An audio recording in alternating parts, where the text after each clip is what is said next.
जय श्री राम।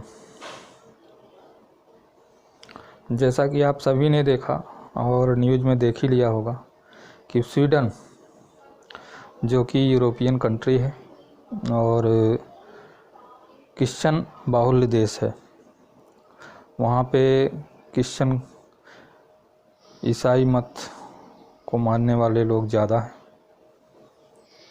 8% आबादी उनकी है जिन्होंने स्वीडन को जलाने में, आग का गोला बनाने में अहम भूमिका निभाई है। और ये 8% आबादी कैसे आई? स्वीडन ने स्वागत किया उनका, शरणार्थियों का जो इधर उधर से भाग के जाते थे, दिल खोल के।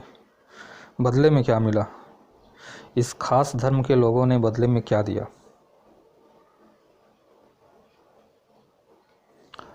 अगर कट्टरता की बात की जाए तो क्या सिर्फ एक खास धर्म ही कट्टरता का परिचय दे सकता है? और कुछ लोग अगर एक्सट्रीम को बढ़ावा दे रहे थे तो कौन इन्हें हक दे देता है, कौन इन्हें अधिकार देता है कि ये किसी शहर को जलाएं, तोड़ फोड़ करें, नुकसान करें, कुछ भी करें? कौन देता है? आप कहीं भी देख लो, पूरी दुनिया में घूम के सिर्फ एक खास धर्म के लोग ही ऐसा काम करते हैं। अगर इनके धर्म के बारे में सच्चाई भी बोलोगे आप तो भी ये तोड़ फोड़ करने से बाज नहीं आएंगे और जलाएंगे।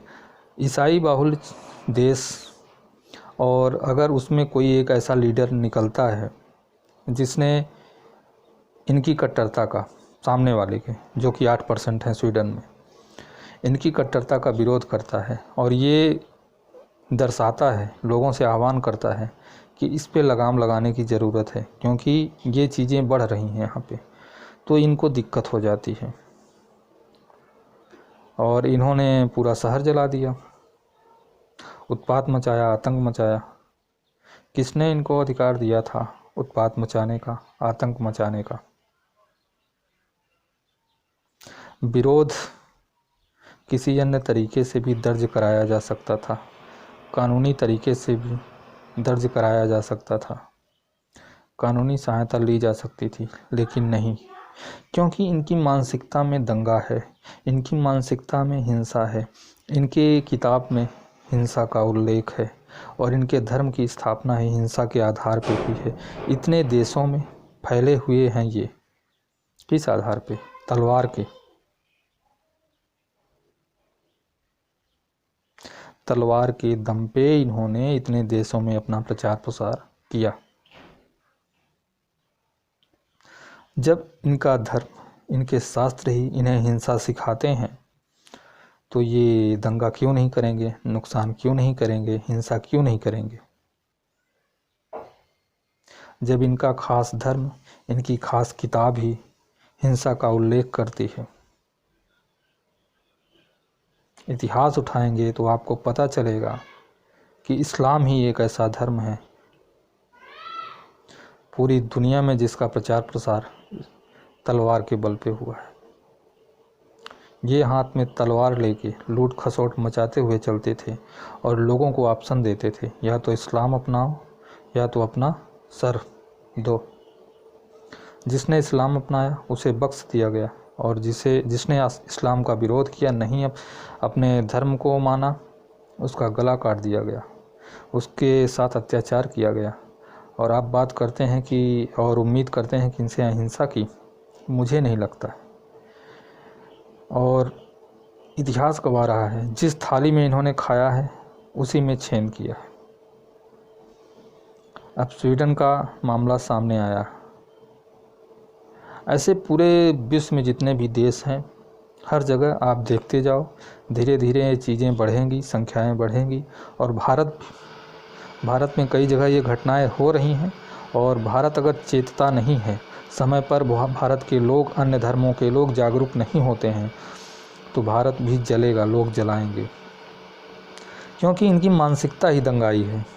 इनकी सोच में हिंसा है, इनकी बुक में हिंसा है, इनके धर्म के खिलाफ। ये किसी कानून को नहीं मानते हैं, ये सिर्फ अपनी किताब को मानते हैं।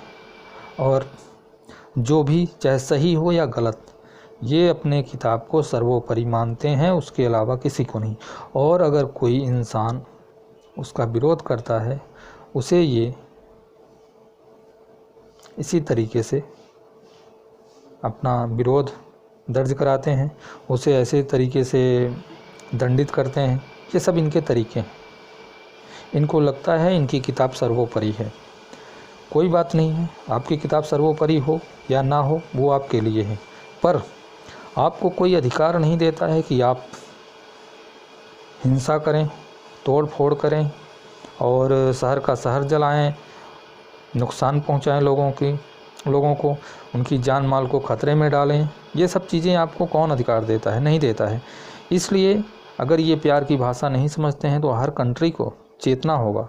और मैं तो यहाँ सिर्फ भारत के संदर्भ में बोल रहा हूँ। स्वीडन एक उदाहरण है और एक वार्निंग है कि आने वाले समय में ये चीज़ें कई देशों में देखने को मिल सकती हैं। इसलिए समय रहते चेतने की ज़रूरत है, समय रहते अलर्ट होने की ज़रूरत है, और ख़ासकर भारत को।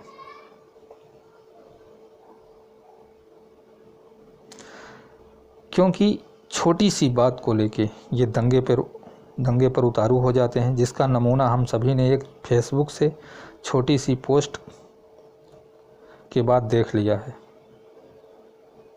बेंगलोर राइट्स में। तो आप सभी जानते हैं कि इनकी मानसिकता क्या है, मुझे बताने की ज़रूरत नहीं है। मैं जानता हूँ कुछ खास धर्म के लोगों को ये वीडियो पसंद नहीं आएगा, पर पसंद आए चाहे ना आए, सच्चाई सच्चाई है। क्या आपके किताब में हिंसा का उल्लेख नहीं है? क्या आपसे हम अहिंसा की उम्मीद कर सकते हैं? कतई नहीं। फिर आप किसी भी धर्म से कैसे अहिंसा की उम्मीद कर सकते हैं? हिंसक मानसिकता के साथ अहिंसा का ढोल नहीं बजाया जा सकता। और जो लोग बोलते हैं कि अहिंसा का ढोल बजाया जा सकता है हिंसक मानसिकता के साथ, वो गलत हैं। इसीलिए अन्य धर्म के लोगों को अलर्ट होने की ज़रूरत है, सचेत होने की ज़रूरत है, सावधान होने की ज़रूरत है ऐसे लोगों से, ऐसी मानसिकता के लोगों से। और देश की गवर्नमेंट और देश के प्रशासन, कानून को भी सख्त होने की ज़रूरत है, ताकि ऐसी घटनाएं ना हो। भारत में अक्सर ऐसी घटनाएं देखने को मिलती हैं, हम सभी जानते हैं। शाहीन बाग में क्या हुआ, बेंगलोर राइट्स में क्या हुआ, अक्सर देखने को मिल जाता है। इनकी हिंसक मानसिकता हमेशा हर चीज़ में दिखाई देती है, डिबेट में दिखाई देती है, टीवी डिबेट में दिखाई देती है, किसी पब्लिक प्लेस में स्पीच में दिखाई देती है, मुशायरे में दिखाई देती है। इनकी मानसिकता, ये अपनी मानसिकता किसी न किसी माध्यम से प्रदर्शित करते हैं। तो स्वीडन सिर्फ एक नमूना है और एक वार्निंग है देशों के लिए, अन्य देशों के लिए, कि अलर्ट होने की ज़रूरत है। इनके खिलाफ सख्त रवैया अपनाने की ज़रूरत है। अगर कोई देश संविधान से या कानून से चलता है तो उसमें किसी किताब की दकियानूसी बातों के लिए कोई जगह नहीं होनी चाहिए। या तो फिर हर धर्म अपनी अपनी किताब से चले। आप सभी की क्या राय है? कमेंट के माध्यम से हमें ज़रूर बताइएगा। वीडियो को देखने के लिए बहुत बहुत धन्यवाद। चैनल को सब्सक्राइब करें, लाइक करें, शेयर करें। जय श्री राम।